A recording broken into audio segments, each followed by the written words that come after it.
¿Cómo estás? Ajá, entonces, la clase que vamos a tener hoy es la clase, la primera, digamos, de esta naturaleza, y es que va a cerrar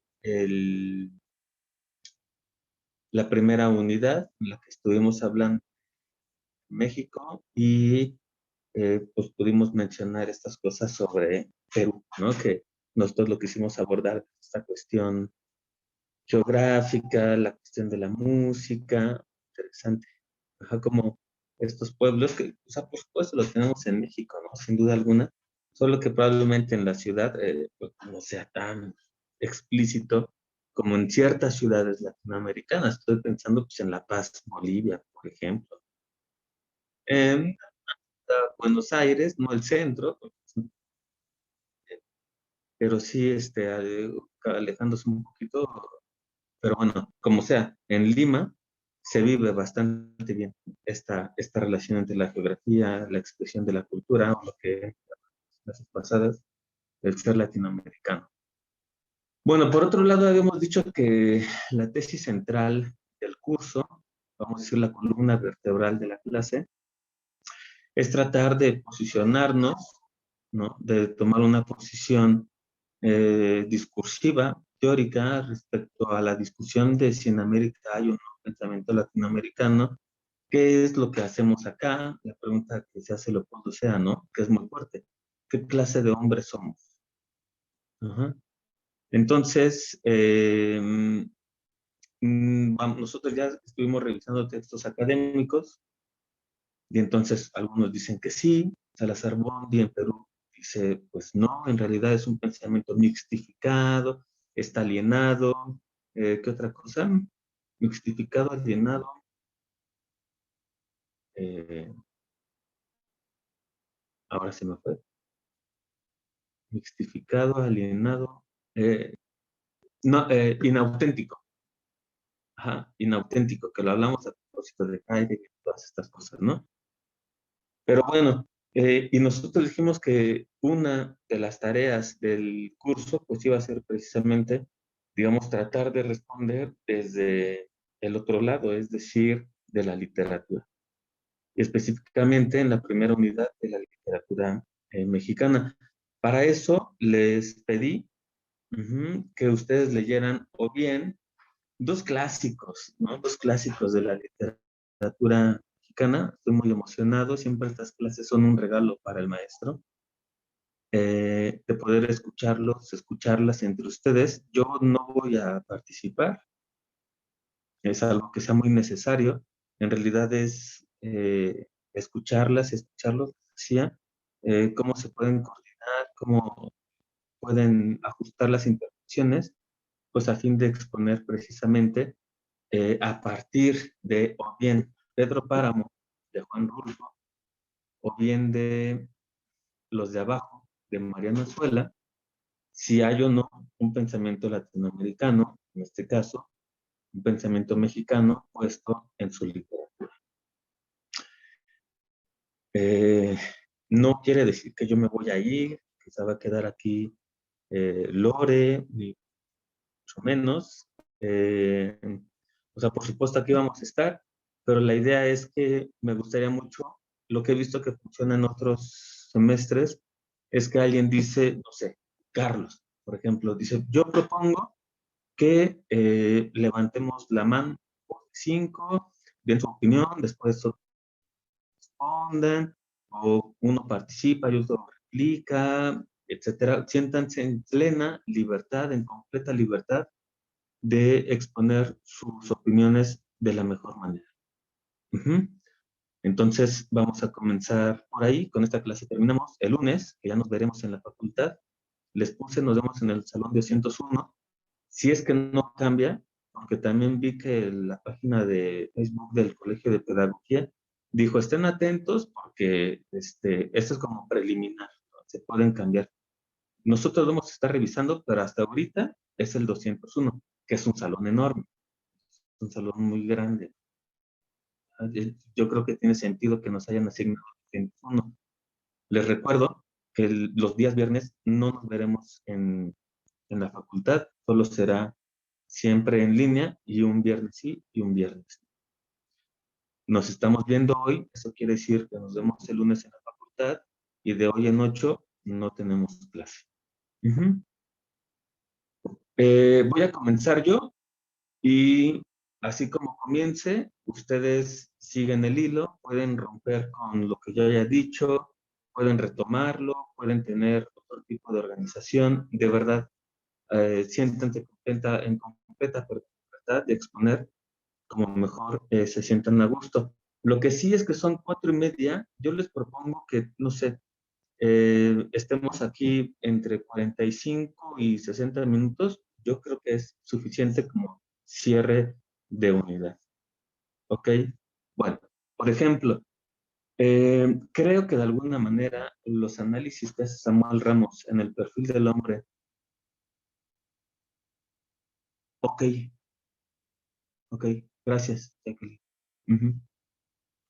Si ya me había comentado que los últimos viernes son junta de consejo técnico, sí. Entonces, sin ningún problema, ¿no? Sin ningún problema. Muy bien, entonces, creo, por ejemplo, que los análisis que lleva a cabo Samuel Ramos en el perfil del hombre y la cultura en México, en el primer ethos, que es el mexicano pelado, este ser que lleva su ser al descubierto, en el que la falsa percepción de sí mismo, que se traduce en un yo deprimido, la podemos encontrar, por ejemplo, pues precisamente en Pedro Páramo.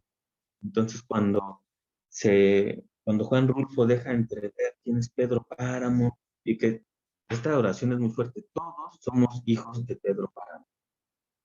Todos somos hijos de Pedro Páramo, porque prácticamente Pedro Páramo le hizo hijos por todos lados. Es decir, que detrás de su hombría, de su virilidad, ¿se acuerdan que el pelado esconde su inferioridad en este uso exacerbado de la virilidad? Lo que podemos encontrar es inferioridad, y entonces eh, debo demostrar mi inferioridad, superioridad en, ¿cómo decir?, en el hecho de estar con muchas mujeres, ¿no? Como si el uso exacerbado de la virilidad, o eso que llama la dominación masculina, me hiciera ser precisamente, en el caso de México, macho. Yo podría compartir eso para arrancar, y me gustaría que en esa tónica continuáramos. Entonces, adelante.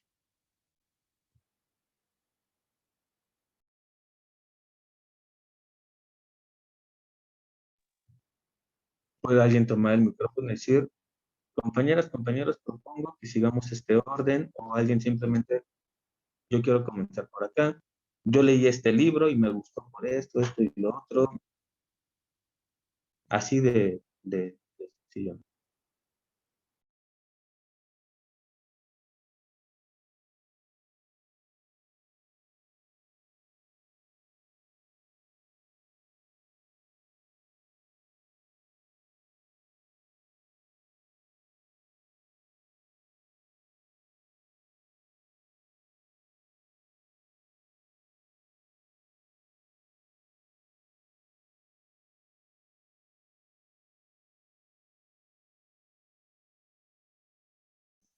Yo, hola, no sé si me escucho. Sí, sí te escuchas. Ok, entre lo que acaba de decir el profesor, me puse a pensar si Pedro Páramo realmente es un pelado o puede que sea más el mexicano de ciudad, dado a que siento que el papel de pelado en toda la obra, yo se lo daría más a su hijo, Miguel Páramo, que siento que era más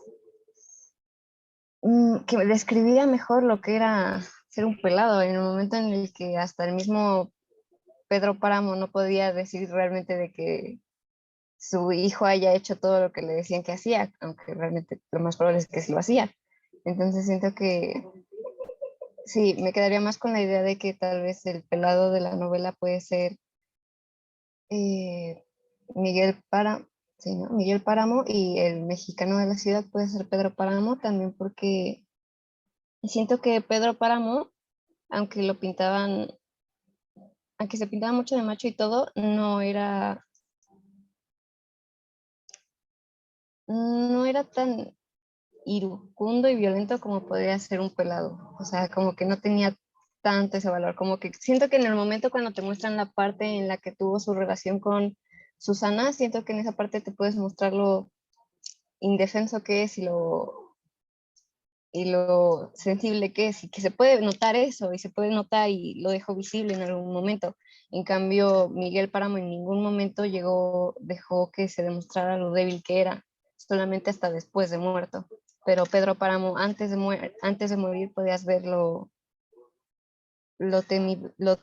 triste y lo indefenso que podía ser, al igual que sus decisiones, esto no sé, son más instintivas en el hecho de que dice pues bueno, si este pueblo se burla de la muerte de la persona que más amé, pues se va a morir de hambre y pues los deja morir de hambre. Es como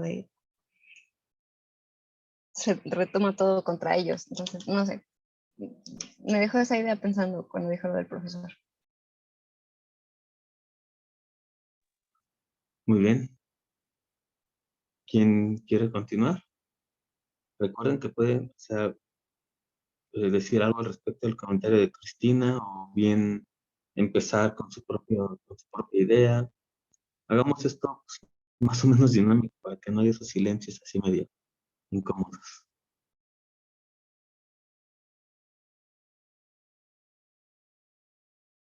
Yo quisiera comentar algo. eh, bueno, y creo que va relacionado con los comentarios que acaban de hacer. Hay una parte bueno, un capítulo del texto de Samuel Ramos, donde habla de las pasiones. Y ese estaba entre los dos que nos tocaron leer. Entonces, pues ya como quedaba por ahí, pues yo le eché una ojeada.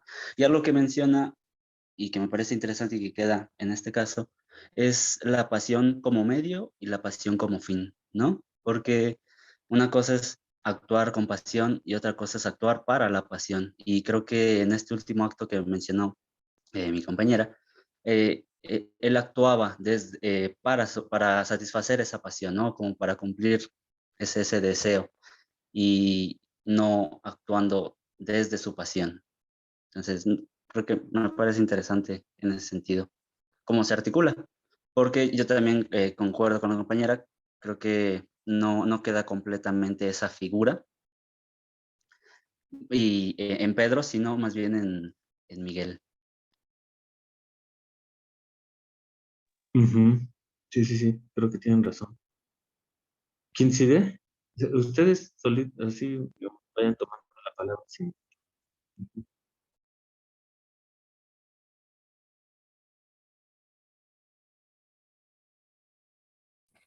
Bueno, ¿ahí se me escucha? Sí. Yo también leí el libro de Pedro Páramo y la verdad me dejó muchas dudas. Al inicio no entendía muy bien en qué época estaba, o sea, tenía una idea, pero no sabía ni quién era el personaje principal, ni por qué había un cambio de narrador justo después de la primera presentación. Estuvo súper raro. La verdad sí investigué un poquito acerca de ello y vi que en su novela hay como ciertos aspectos muy importantes. La primera es como la de la ilusión.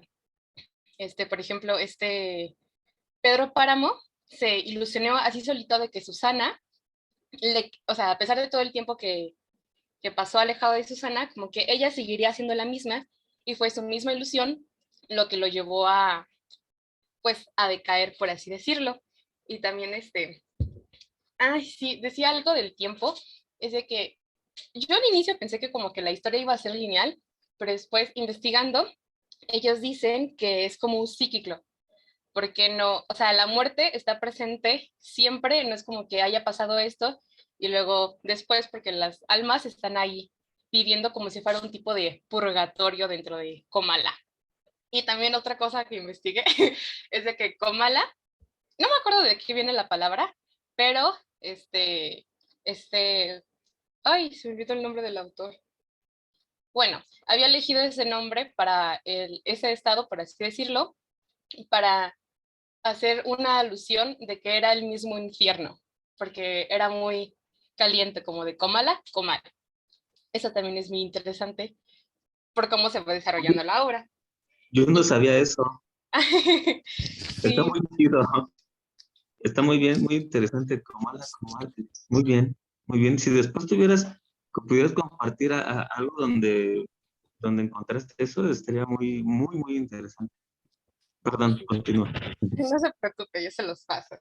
Y también, hablando como este sentimiento de inferioridad del mexicano, está como la parte del mestizaje, y también en lo que pude encontrar es de que lo que está más representado en toda la obra es la muerte, y se supone que la muerte es lo describen como la hibridación cultural del mestizaje nacional, o sea que fue como lo principal que salió de esta obra, y también hacen la comparación de que por eso hay como un culto a la muerte demasiado fuerte en México. Y ya, eso es todo lo que puedo investigar.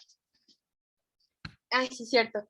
Y referente a esto de la muerte, también es de que los mexicanos se dicen hijos de la chingada o hijos de la muerte durante esta etapa de la revolución, como para quitar el sentimiento de miedo y que los mexicanos pudieran pues aventarse a las guerrillas y todo esto sin que, pues sí, como un sentimiento de superioridad. Y ya.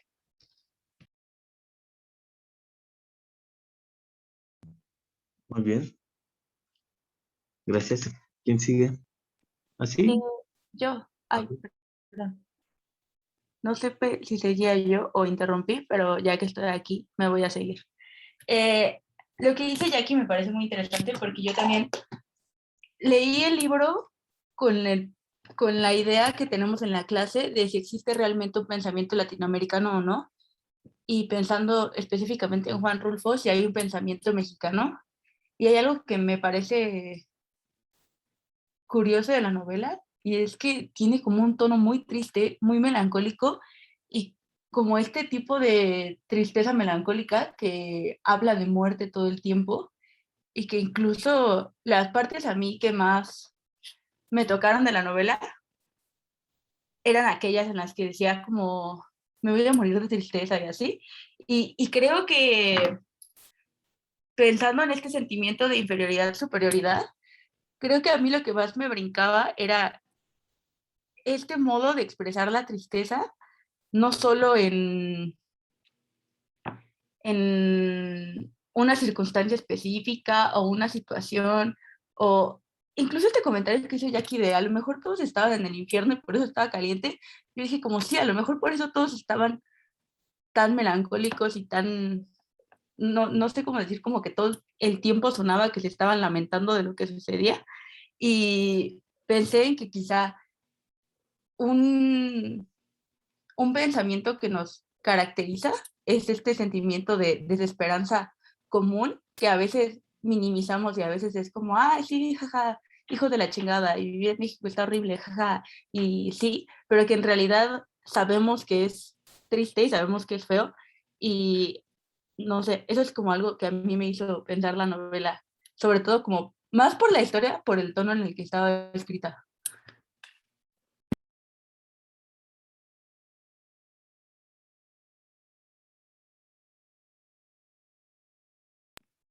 Y ya, gracias.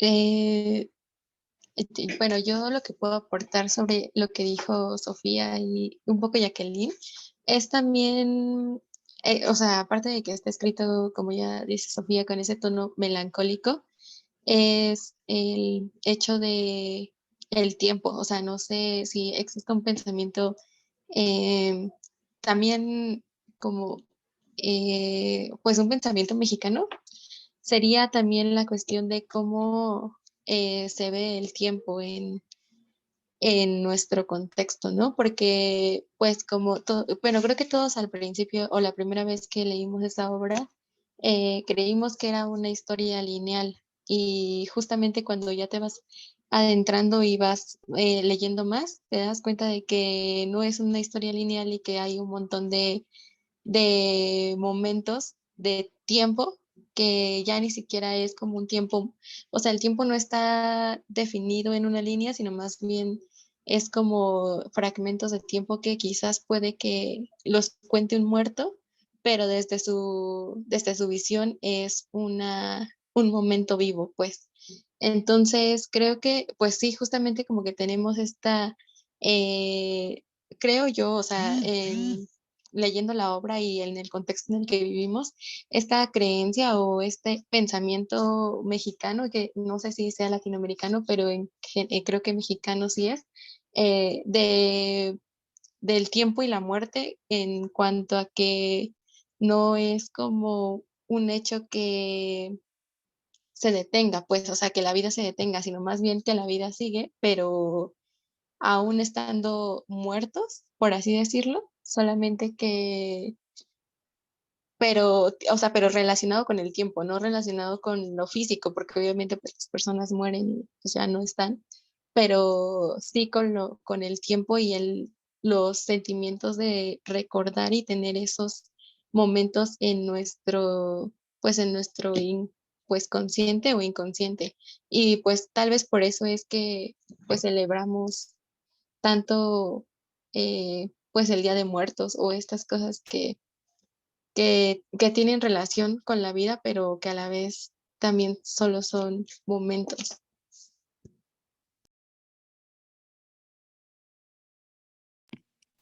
Ay, voy a intervenir de nuevo. Creo que Lore dijo mucho mejor lo que yo estaba pensando que yo. Y ahorita que estaba expresando esta idea de la relación que existe en la cultura mexicana entre la muerte y el tiempo y cómo no se detiene, yo también lo pensé leyendo la obra. No me acuerdo la cita textual, pero estaban hablando de la muerte y alguien decía como, sí, no me cité, no estoy completamente segura de que la cita era esta, pero decía algo como, sí, antes de morir yo ya estaba muerto y solo estaba como viviendo a fuerza, o sea, como obligándome a vivir. Pero en realidad yo ya estaba muerto y solo como que morir formalizó mi muerte, ¿no? Algo así. Si quieren, puedo como buscar la cita y acordarme bien qué decía, porque a lo mejor la estoy parafraseando demasiado, pero bueno, el punto es que en este pensamiento que yo tenía mientras leía la obra de si existe un pensamiento latinoamericano o en este caso mexicano, pensé en si verdaderamente entendemos la vida como algo que se tiene que vivir a fuerza, como me hizo pensar mucho en esta frase que tenemos siempre como de, ah, pues le echo ganas, o como de, pues no me gusta la escuela, pero pues aquí ando, o no me gusta el trabajo, pero aquí ando, y así, y como esta idea distinta a los otros de que hago las cosas porque tengo que hacerlas y no porque genuinamente las disfrute. Eso también fue algo que me brincó muchas veces en la novela cuando había estos diálogos tan intensos de tristeza y de melancolía, y así, que yo pensaba, también cuando, por eso me lo recordó cuando Jackie dijo, a lo mejor tú estabas en el infierno, porque dije, sí que feo que así vivan, pero de repente lo pienso y digo, ay, sí vivimos así todos a veces. Y ya, gracias.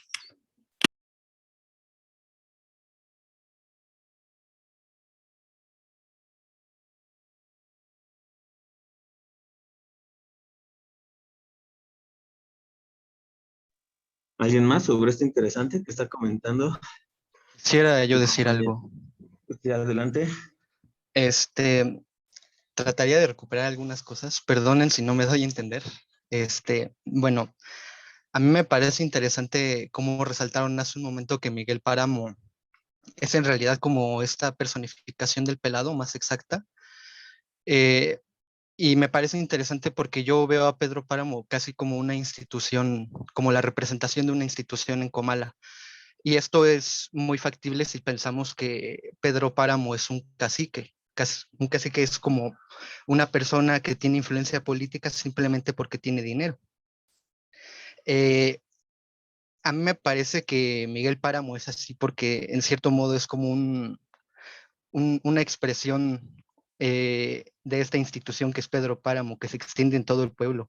O sea, cuando hablamos de toda la desgracia en Comala, casi siempre nos remite a las cosas malas que ha hecho este hombre, porque nunca ha pensado en los otros o porque nunca ha tratado de cuestionarse cómo ha actuado hasta hasta su juventud, que es en el momento en el que se vuelve, en pocas palabras, más cabrón, ¿no?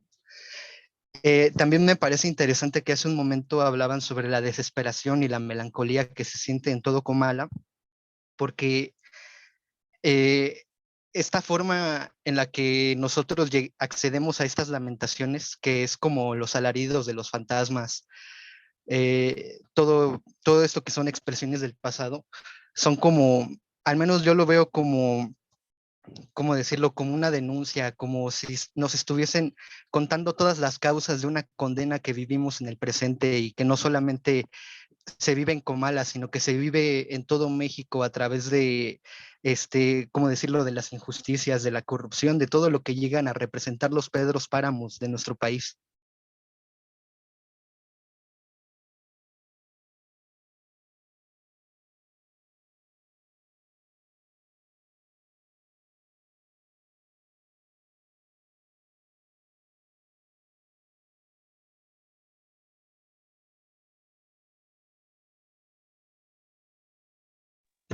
¿Alguien quiere decir algo sobre los Pedros Páramos de nuestro país?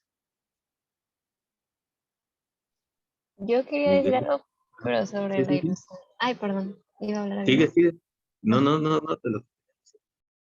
El hecho de la ilusión en la novela es una parte bueno, sí, de lo que más marca, porque cuando Dorotea está hablando, le habla de su bebé y le dice, no, pues es que la ilusión de mi bebé me quitó todo. Y la ilusión de Pedro Páramo de algún día ser feliz con Susana le quitó todo. Y la ilusión de Juan, del que va a buscar a su papá, de la ilusión de buscar a su papá le quitó todo. Entonces, ese momento en el que ponen esa idea de que la ilusión puede ser muy, muy dañina para el desarrollo, estuve pensando en esa, relacionándolo con la primera lectura, de que tal vez México está, tal vez toda Latinoamérica está incrustada en una ilusión de llegar a ser hombre-hombre, y es lo que nos está llevando a creer que no podemos hacer nada, que no vamos a llegar a ser como el primer mundo, los europeos, todo esto. Eh, Esa es una idea. Otra idea que tuve es que también vi un análisis de la novela, pero era de un profesor español. Y había muchas cosas que dije, bueno, hay que tener en cuenta que es un punto europeo, que está tratando de analizar una novela latinoamericana, ¿no? Una novela que habla de nuestro contexto. Y me acuerdo que hablaba mucho de que se buscaban, que tratan de expresar la búsqueda de un nuevo Estado más unido, pero que esto no se ha podido lograr dado a los traidores que ha sufrido, como por ejemplo Simón Bolívar. Y yo dije, wow, o sea, qué diferencia la idea de que ellos piensan que los problemas que puede llegar a tener es por los problemas de independencia y movimientos sociales que hubo para la liberación de España de Europa, que por el hecho de todo lo que llegaron a hacer en, en Latinoamérica, ¿no? O sea, se me hizo curiosa esa idea, dije, wow, ¿hasta dónde puede llegar el pensamiento europeo de pensar que nuestra culpa de nuestros problemas somos nosotros mismos por no seguir las ideales que ellos tienen, los ideales que ellos tienen? Y ya.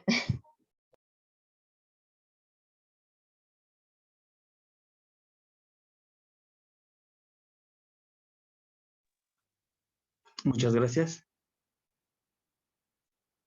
¿Quién más? Les ponía igual en mensajes si alguien quiere, si alguien leyó la obra de Mariano Azuela, puede ser en cualquier momento, no pasa absolutamente nada. Podemos seguir sobre... Ay, perdón. ¿Sí? Sigue, sigue, sigue.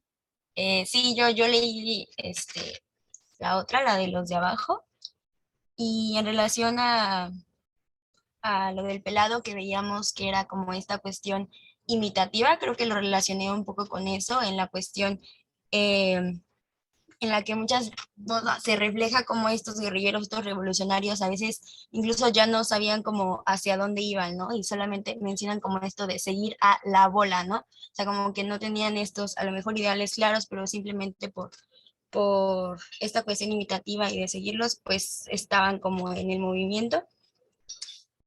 Ay, se me olvidó qué más iba a decir. Pues también esto mismo de como las expresiones violentas, ¿no? Que decíamos en relación al pelado, que era como un, un igual a lo mejor a un yo reprimido, ¿no? Y creo que también se ve mucho eso reflejado en los personajes de la obra, ¿no? Y como también ahorita con lo que decían que detrás de todo esto y de a lo mejor igual ser muy machitos y de todas estas actitudes igual con las mujeres o cuestiones violentas o de los robos o de los asesinatos o todo esto, también llega un punto en el que se va reflejando como este cansancio, esta tristeza o añoranza incluso como de, pues del antes, ¿no? De en donde están ahora. Y una cuestión más era como la cuestión que también se refleja en toda la obra, como esta característica que tiene que estar en el hombre como de la valentía, ¿no? Y ya, solamente eso por el momento.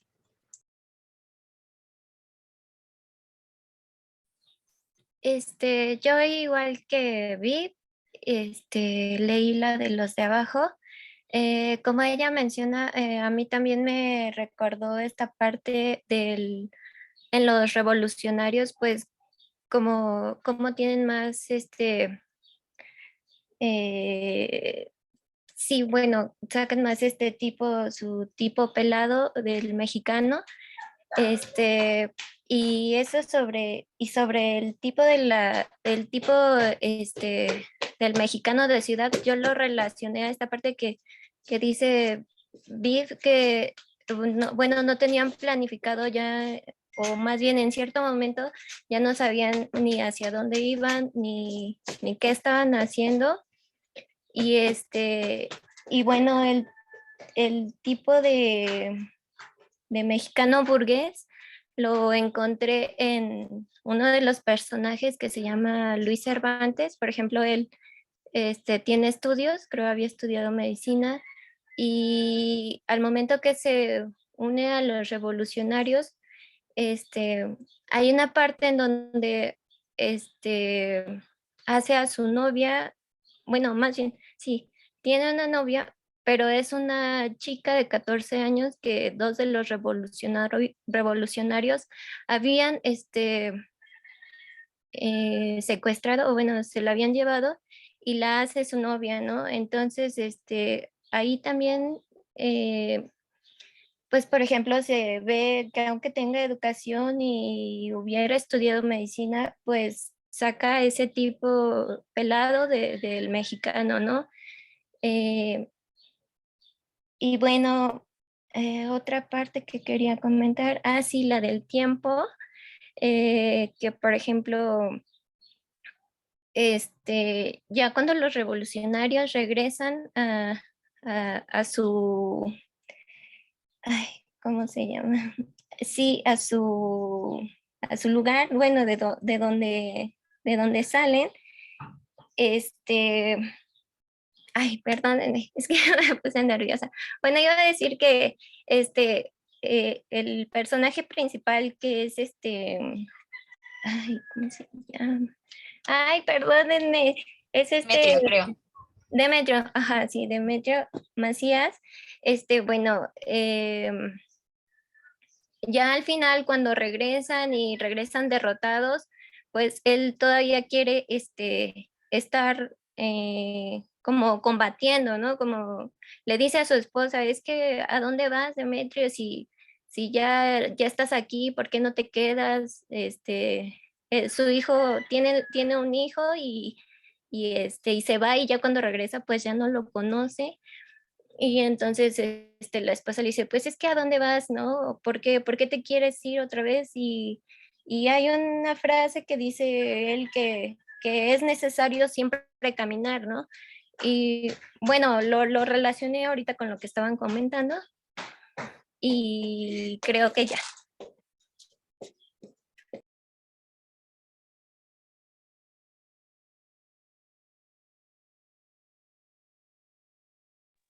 Vamos muy bien.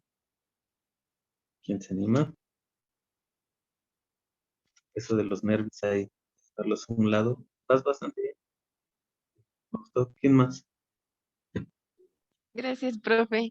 Pues sí, justo yo también me fui por la de los de abajo y también algo que a mí sí me llamó mucho la atención fue justo, es que yo sentí que veía ahí personificado, bueno, sí, ¿no? O sea, muy característico lo del pelado en Demetrio, ¿no? Porque, bueno, yo me acuerdo que decía, ¿no? De que intenta dominar o sentirse más bien superior frente a los demás para esconder su vulnerabilidad de alguna forma. Y era lo que hacía, ¿no? Que decía, no, es que yo soy su padre, ¿no? Y fue, o sea, me acordé mucho, ¿no? De que Samuel Ramos dice eso, ¿no? Que siempre intenta hacerse, pues, el macho para poder sentirse superior frente a los demás, ¿no? Y que, o sea, eso batalla tras batalla, pero ya que lograron derrotar al cacique, em, ya es cuando siguen peleando, ¿no? Pero ya no tienen como un sentido y no sé, o sea, yo lo relacioné un poco más como con ese poder, o sea, que siempre el mexicano, en este caso Demetrio, busca sentirse superiores y tener poder y no sé, como esas cosas. Y por ejemplo, los que leyeron los de abajo, ¿qué opinan? Y también para lo de este, Pedro Páramo, sobre el contexto que lo mencionamos también del México postrevolucionario.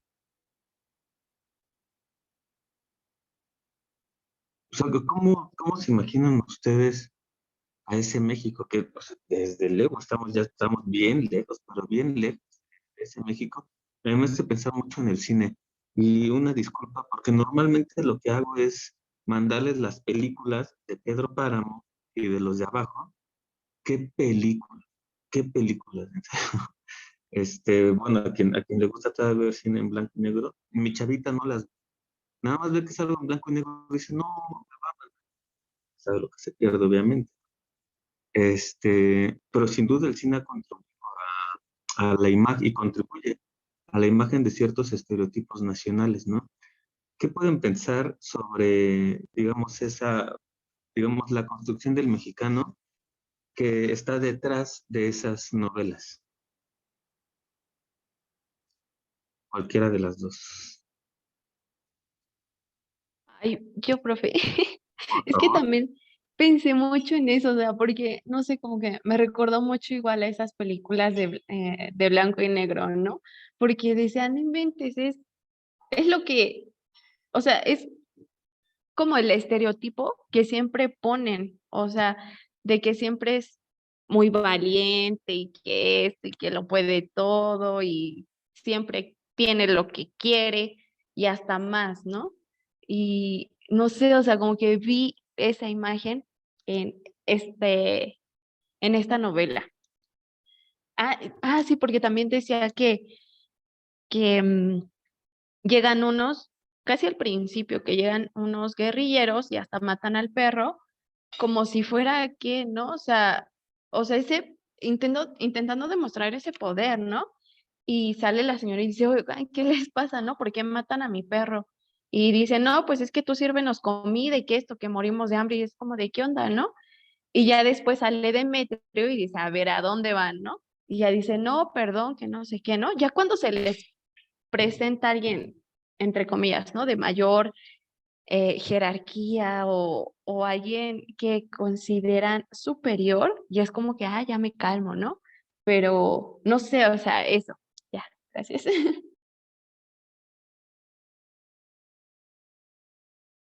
Muy bien, sigamos.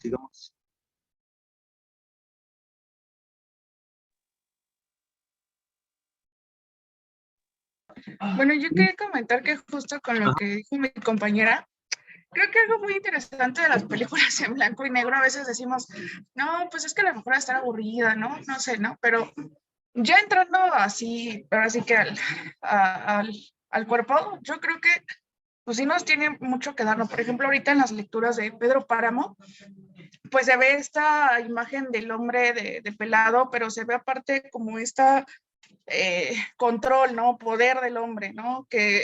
O sea, no sé si llamarle machismo, no lo sé, pero que en el pasado pues se veía mucho esto, ¿no? O realmente estaba muy presente. Y yo lo relaciono también, creo que la clase pasada comenté sobre una película que se llama Río Escondido, y también es en blanco y negro, y creo que aquí lo que se marca también es el papel del hombre, ¿no? Me refiero al papel del hombre, de un hombre que se siente con el poder de manejar a las mujeres, que se siente con el poder de pues, manejar a los hombres del pueblito, ¿no? Entonces, pues así se me figura también un poquito el papel pues de Pedro Páramo, ¿no? O sea, como querer tener el control o el poder o por lo mismo de esto de que tuvo muchos hijos, ¿no? Y que esta inferioridad lo muestra con este hecho de estar con muchas mujeres, ¿no? Entonces, pues creo que sí las películas en blanco y negro muestran, pues sí, el papel del hombre, cómo se desarrolló, cómo se fue desenvolviendo el poder que fue o que tuvo sobre las mujeres, o no solo sobre las mujeres, sino sobre el control que se tenía hacia ciertas cosas, ¿no? La cuestión económica, cultural y ya, ¿no?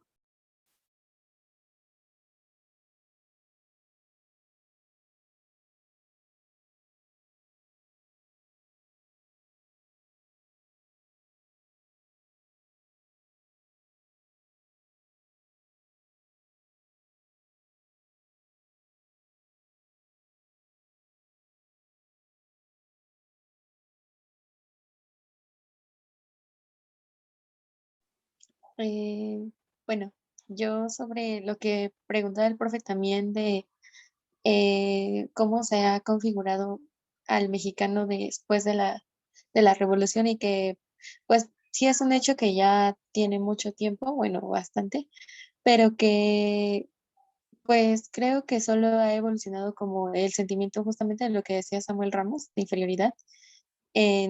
O sea, antes quizás estaba marcado en más o se podía percibir más en el hecho de tener estos personajes en las películas o en los libros como en Pedro Páramo, de un hombre, bueno, de un macho más bien, que justamente pudiera arreglar todo a través de, pues sí, de hechos violentos o de poseer como muchas tierras o de, ajá, o de ponerse sobre otros con violencia, ¿no?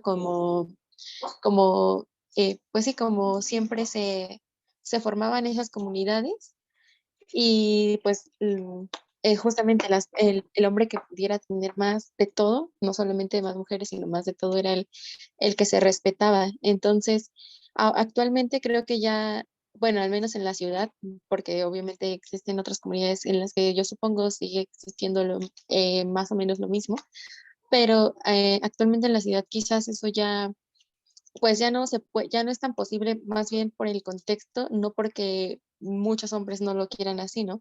Sino más bien por el contexto que tenemos de, pues, la economía y todo eso, o sea, no es como que todos puedan acceder a tener mucho, entonces, justamente, y de las mujeres, pues, actualmente también es como que una idea que en la ciudad ya no es tan vista como una prueba de hombría, pero pues creo que en otros lados sigue pasando lo mismo. Entonces, esto solo hay como evolucionado y cambiado como sus maneras de, con- pues de representarlo, o sea, más bien de exhibirlo, pero en realidad pues seguimos pareciéndonos mucho al mexicano de aquella época. Entonces, como que justamente por eso tiene mucho sentido este sentimiento de inferioridad que Samuel Ramos comenta en el libro, porque aún lo seguimos perpetuando, y exhibiendo de diferentes maneras, pero sigue estando ahí y entonces la construcción del mexicano revolucionario pues aún no se ha definido por completo, o sea, aunque pareciera que en ese momento ya todos estaban como tratando de decir, bueno, ahora vamos a hacer un nacionalismo que representa a todos los mexicanos y que nos podemos sentir identificados de alguna manera. Creo que hasta la actualidad seguimos buscando como ese sentimiento que pueda hacer que, o sea, que todo el país más bien se sienta como un mexicano y no como un mexicano, pero de este estado, o un mexicano, pero de este otro estado. Entonces, que no está mal, o sea, yo no siento que tengamos que llegar a la idea del mexicano con mayúsculas, pero que creo que se pretende, o sea, que es lo que se pretende y que aún no se ha logrado establecer del todo. Entonces,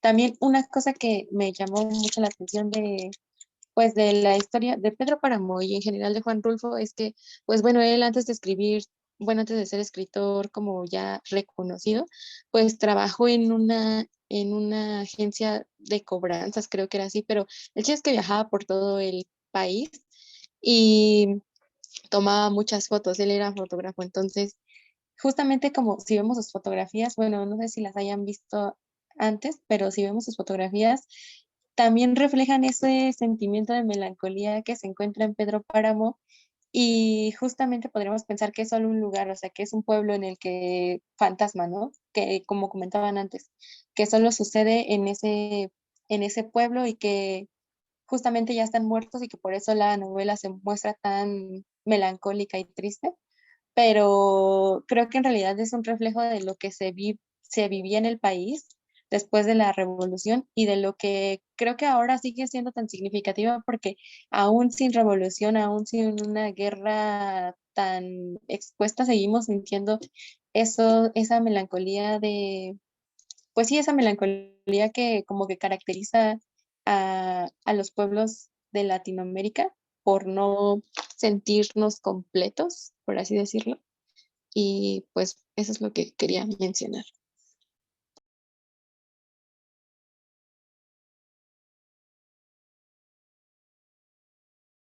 A mí lo que me salta mucho de ahorita, todo lo que han compartido mis compañeras, compañeros, pues, hasta aquí, es justamente la parte del cine, ¿no? Porque de lo que estábamos mencionando del cine postrevolucionario, porque podemos ver en toda esta como época del cine mexicano, que justamente sirve como para hacer una epopeya a los héroes revolucionarios, a todo lo vivido, ¿no? A todo lo atravesado por el pueblo mexicano. Y como decía Lore, ¿no? Sí, a lo largo de que el cine va cambiando, va pasando tiempo, sí se ven cambios, pero se sigue manteniendo como esta esencia del mexicano, o sea, solo se va adaptando al contexto histórico, pero en el fondo sigue siendo lo mismo. Y algo que a mí que me resultó muy interesante fue que justamente con todo lo que hablábamos de la melancolía, yo me acuerdo de haber leído alguna vez a Gabriel Figueroa, bueno, una de las frases de Gabriel Figueroa, que fue un cinefotógrafo, que decía que durante la época de la posrevolución el pueblo mexicano no tenía color.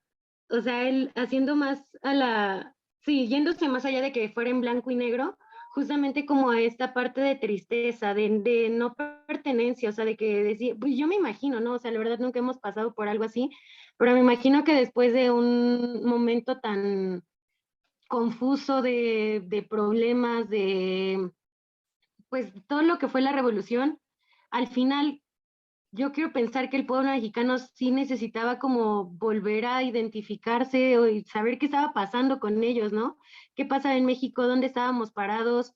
Entonces, justamente esta frase del pueblo mexicano no tiene color, yo también siento que era como pues ahorita no se sienten parte de algo. O sea, están añorando ser otra cosa, pero no se quieren ver como lo que en realidad son y por eso sienten ese vacío.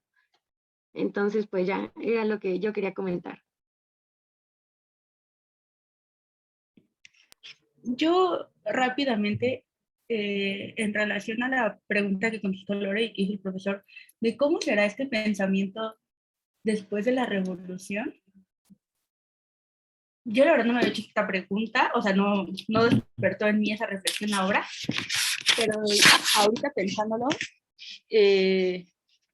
pensé en otro cuento de Juan Rulfo, cuyo nombre no recuerdo ahorita, pero sale en El Llano en Llamas, si alguien lo ubica, ayúdenme con el nombre en el chat, pero es de un papá que está cargando a su hijo medio muerto como por el pueblo y el hijo le está diciendo como que no lo deje morir o algo así. Y en la obra es muy claro que el hijo ya se va a morir, que ya está medio muerto, y el papá lo sigue arrastrando. Y también tiene como mucha, como que se percibe un sentimiento de esperanza en todo el cuento. Y pensé en que cuando yo, Sofía, pienso en la revolución, pienso en este pensamiento de Flores Magón, de, ay, a lo mejor me muera como perdedor, pero nunca como traidor de mis ideas. Y yo tengo una convicción de que estoy luchando por algo y así. Pero creo que cuando pienso en el pensamiento general que todos tenían, es más un pensamiento ajeno, es más un pensamiento como de lo intentamos, no se pudo, estamos del lado de los perdedores y pues, ¿qué sigue? Una desesperanza que tenemos que cargar y una como conformarse, porque quizá yo estoy hablando de la perspectiva que tengo muchos años después. No sé, quizá este comentario también es un poco controversial, no sé si luego después de la revolución se dieron cuenta de que no sirvió de mucho y no realmente sucedió lo que aparentemente queríamos que sucediera, que es este cambio de ya no va a haber los de abajo ni los de arriba y todos vamos a estar en un plano horizontal en el que luchemos juntos hacia algo mejor, sino como bueno, los de arriba se rolaron y nosotros los de abajo nos quedamos aquí, siempre abajo y arrastrando esto de que no importa qué hagamos y en cuántos problemas nos metamos, vamos a seguir aquí abajo arrastrando eso. Y esa desesperanza común de pensar como, bueno, pues es lo que nos toca y aquí voy a estar arrastrando esta miseria y desesperanza e impotencia quizá que estamos cargando en general. Entonces, sí, es lo que yo pienso. Y ahora que también alguien mencionó que en Comala había este sentimiento general de melancolía y desesperanza y lo relacionamos con mi pensamiento post-revolucionario, pues quizá es eso, ¿no? Como la derrota general de lo intentamos con muchos huevos quizá y ni así. Entonces, pues ya ni modo, esto nos toca, como resignarse a lo malo. Sí, sí es no oyes adorar a los perros, Vivian. Justo, gracias.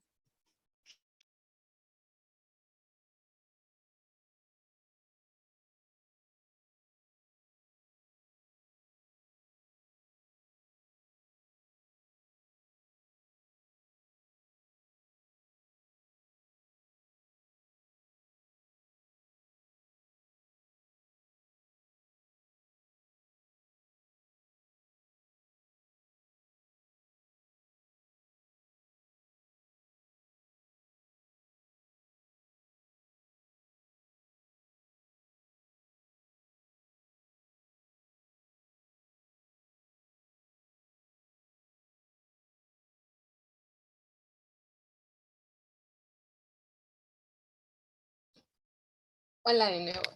Yo nada más tenía una pregunta y es de que, bueno, estaba pensando ahorita cómo la religión influye dentro de la obra de Pedro Páramo, pero no sé cómo es que influye en la de los de abajo, porque es bien curioso que siempre se está hablando de la absolución, pero ninguno dentro del pueblo de Comala tiene la absolución. Y ya, entonces nada más era una pregunta para saber cómo es que se veía en si es que hay representación de religión en la de los de abajo, cómo es, y ya, para quienes lo leyeron. Y si me pueden contestar, por favor, si no, pues no hay problema.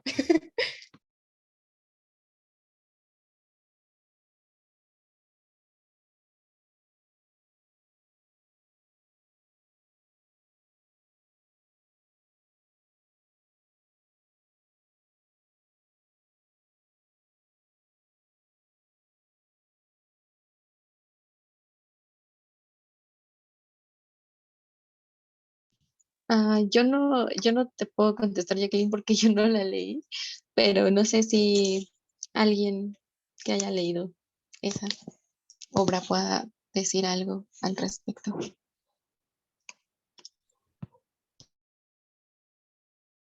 Ay, que yo recuerde, nunca hace como mención o referencia a algo como religioso o algo así, pero no estoy segura. No me acuerdo, creo que no.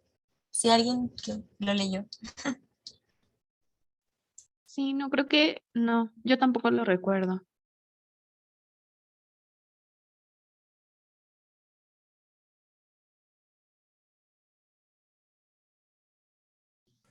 Ah, Bueno, yo no quiero, sé si... Ay, ah, perdón. No, sí, sí, Dafne.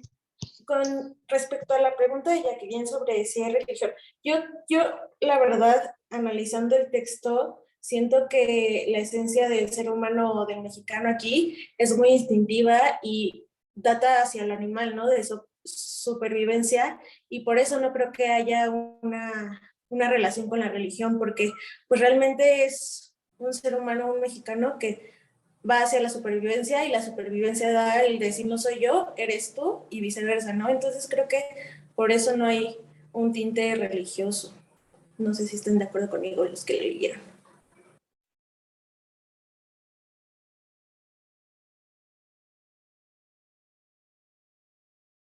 Sí, ahora que lo mencionas, sí, sí, yo creo que sí, porque incluso este Demetrio como que reclutaba, entre comillas, a más y más gente y lo seguían, o sea, era como que iban en bola, ¿no?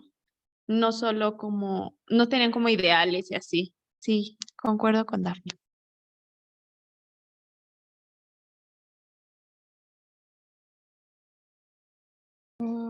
De hecho, yo ahorita estaba pensando en lo que dijo del papel de la religión en el libro de Páramo. Y yo ahorita me puse a pensar de por qué el protagonista no se fue al cielo y se quedó con Demetria ahí cavado en la tumba. Como que él no, siendo objetivos, no hizo ningún pecado en lo que muestran de su historia. Entonces, como que porque él no pudo tener el descanso eterno, ¿no? Y puede ser que esa no sea, o sea, no sea, no es, o sea, no sé. Es que estoy entre que, qué tal si es una, no es parte, o sea, sí es parte de nosotros porque ya la tomamos como nuestra, pero no es, no era como el centro de el habla de una literatura, o sea, como que latinoamericana en sí, o sea, sí es, no sé si me doy, creo que no me doy a entender. O sea, el sentido de que nuestra religión es es europea, es eurocentrista, desde allá vino.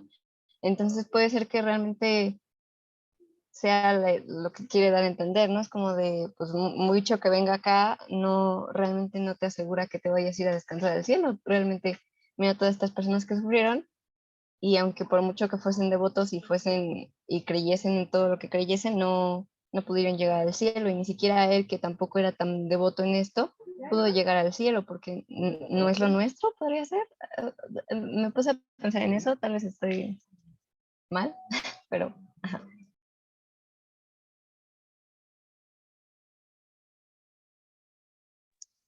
Creo que, bueno, de lo que decía Cristina, creo eh, es algo que, bueno, yo no leí los de abajo, entonces no puedo como opinar de, pero en Pedro Páramo creo que también tiene que ver, o sea, un poco de que esté este tinto un poco de la religión, es debido al contexto, ¿no? O sea, según esto, en México hubo una guerra cristera y entonces durante esa guerra, pues Juan Rulfo perdió a sus padres y pues él quedó huérfano.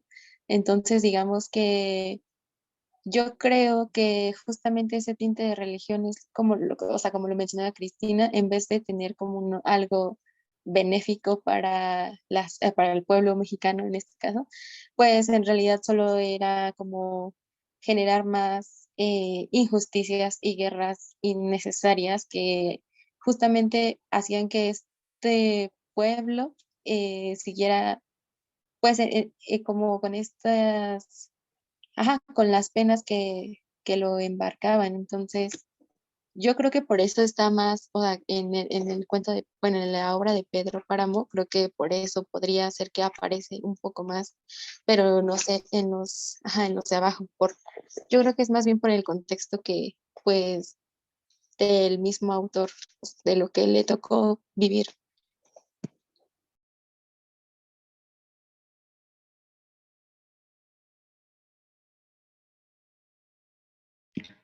Yo no había pensado en esto que menciona Cristina de que es ajeno y por lo tanto, por más que aspiremos a ello, no podemos alcanzarlo. pero ahora que lo menciona, creo que igual está un poco en línea a igual la reflexión que yo tenía del pensamiento postrevolucionario, de cómo nuestras aspiraciones se sienten ajenas y no son 100% nuestras, nunca nos adueñamos completamente de ellas. Entonces, también esta parte de la ilusión, que quizá tampoco es tan viva dentro de la obra, o no sé, porque no es completamente nuestra.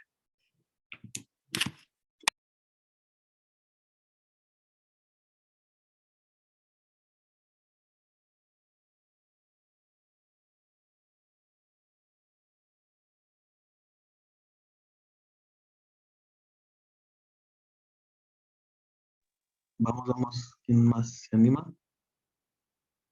Si quieren, podríamos tener no sé, unas 2 o 3 intervenciones más como de cierre de la sesión de hoy.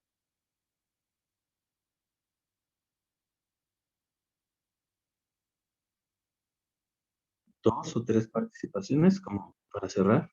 ¿Quién se anima? Pues creo que esto último que dice Sofía también en el texto de los de abajo, en esta parte de identidad y el no saber qué es algo mío, sucede mucho porque pues realmente en el texto de los de abajo pues los revolucionarios pues no están completamente o no saben cuál es como su, su, su, su pensamiento, esto que les preguntó Luis Cervantes de estoy con su idea de revolución y pues este Demetrio Macías de ¿qué idea? ¿De qué hablas? O sea, es como mencioné anteriormente que pues realmente está la supervivencia de pues eres tú o soy yo, y creo que sigue pasando hoy en día, ¿no? Esta identidad sigue sin combinarse porque pues realmente pues sigue esta lucha de, o sea, o yo sobrevivo o los otros sobreviven o tú me aplastas o yo te aplasto y eso sucede como seres humanos aquí en Estados Unidos y en todos lados. Entonces, no sé, creo que la identidad en los de abajo pues también es un elemento importante a resaltar y que a mí me sigue causando mucho conflicto hoy en día. Muchísimas gracias. ¿Quién más? 1 o 2 participaciones más, así como la de Dafne, concisa, listo.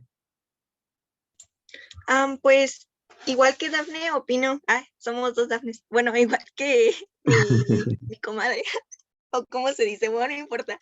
También creo que el tema principal de este libro es cómo se va desvaneciendo la reflexión sobre la revolución. Muchos de los revolucionarios no saben por qué luchan o por qué pelean, y más es también reflexionar en cuántos movimientos, etcétera, a lo mejor tienen personas que están dentro de esos movimientos y que justamente no saben o no tienen conocimiento exactamente por qué luchan.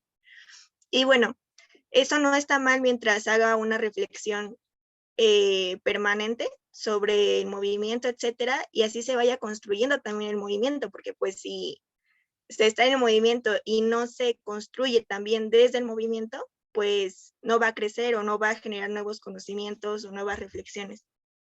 Bueno, eso me hizo reflexionar, como que lo traje un poco a la actualidad. Y eso suena bastante bien lo de que nos haga reflexionar. Muy bien. Creo que podríamos, si les parece, ¿están de acuerdo? Por supuesto, terminar con una última participación. ¿Quién se anima para cerrar la breve sesión de hoy con la que estamos terminando la unidad 1? ¿Quién se anima?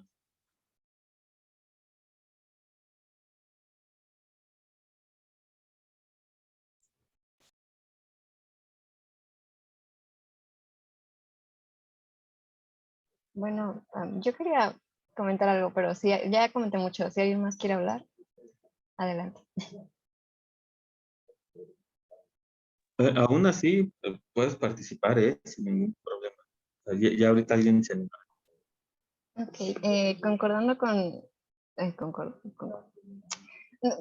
siguiendo las ideas de mis compañeras que estaban diciendo, es gracioso porque cuando comienza la revolución en el texto de Pedro Páramo le dice a el hombre que los manda a que esté con ellos, le dice, recuerda que tú tienes, solamente vete con los que van ganando.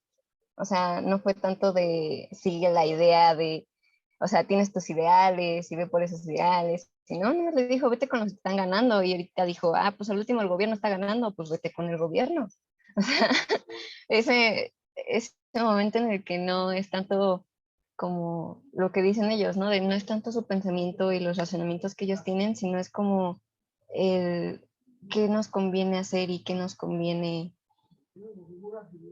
para ganar, ¿no? En eso estaba pensando y también quería cerrar con, bueno, no quería cerrar, sino quería contestar la pregunta de si hay un pensamiento mexicano y si hay pensamiento en América Latina, y pues, porque es la pregunta principal.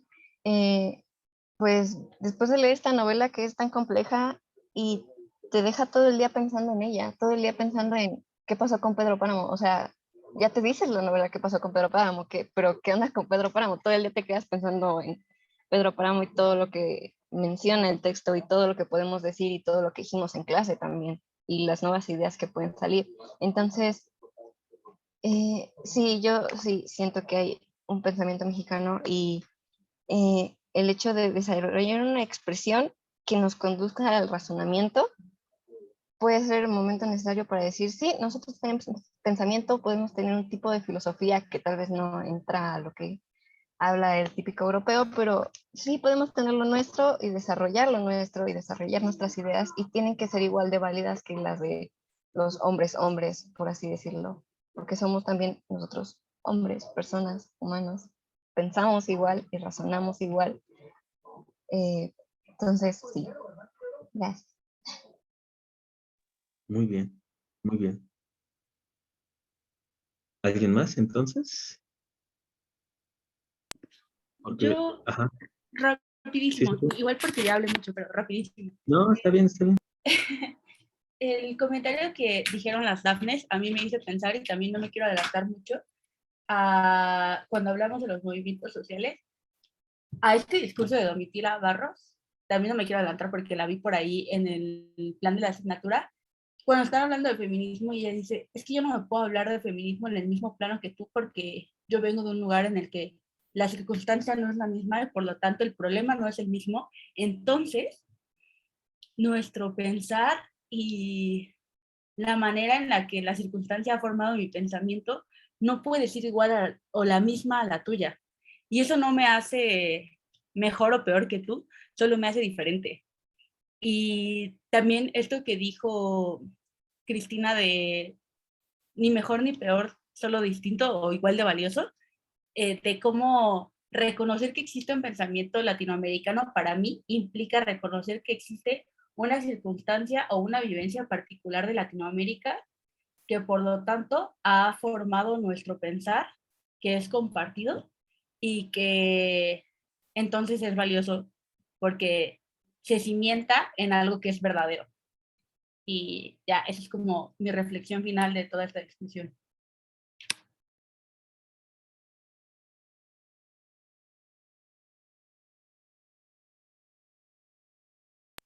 ¿Abrir una más? No. Bueno, mientras, entonces, agradecerles que, bueno, muy provechoso escuchar sus reflexiones en torno a, digamos, literatura, pensamiento mexicano, hay o no hay, etcétera. Pues ya todo lo que estuvieron compartiendo. Muchísimas gracias. Ahorita estaban mencionando precisamente a Domitila Barrios Chungara. Yo también he escuchado Chungara, siempre lo digo. Pero bueno, el chiste es que pues vamos a comenzar con Bolivia la próxima semana. Es el lunes en el Salón 201. Hasta ahorita es el primero, ¿no? Donde sean los 200. Entonces, ya lo habíamos comentado desde un inicio, no es obligatorio que ustedes asistan. Ajá, no es obligatorio. Si alguien no puede, o de verdad, si alguien no quiere, o alguien todavía no se siente segura de ir por la situación y todo esto, no pasa absolutamente nada. Quienes en cambio decidan ir para hablar de manera presencial sobre Domitila, pues entonces nos vemos por allá. Las lecturas ya están, ¿no? Entonces, solo habría que, les voy a indicar las páginas que hay que leer. El testimonio es un testimonio fuerte. Ajá, entonces hay que hablar sobre la vida de los mineros y todo ese tipo de cosas. Yo ya me pondré ahí al tanto, porque me gustaría tener algún contexto, pero bueno, ya vemos. Si no, no pasa nada. Le entramos directo al testimonio de Domitila, que es fuerte y nos va a llevar bastante tiempo, entonces, sin ningún problema. El lunes nos vemos con Domitila, el viernes no hay clase, según lo acordado, y de este lunes al otro regresamos con Domitila y después dedicaríamos 2 clases más o 3 a Gabriela Mistral.